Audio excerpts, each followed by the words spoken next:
You can't go to Kaduna by road. You can't go to Kaduna by air. You can't go to Kaduna by train. Question number one, why Kaduna? Question number two, who is trying to isolate Kaduna? Question number three, why?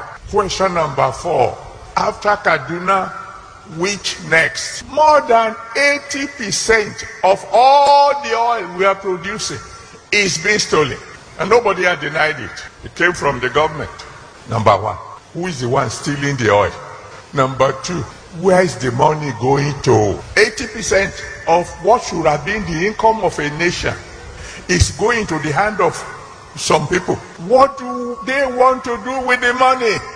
Who are the foreign nations buying this stolen oil? How many of these nations of the world are your friends? More than 90% of our income from the leftover of the oil that was stolen, we are using it to pay the interest of the money we have already borrowed.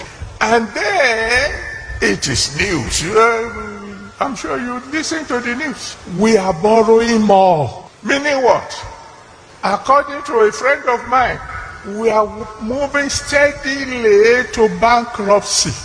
If that God does not intervene, your children, your grandchildren, your great-grandchildren will still be paying debt.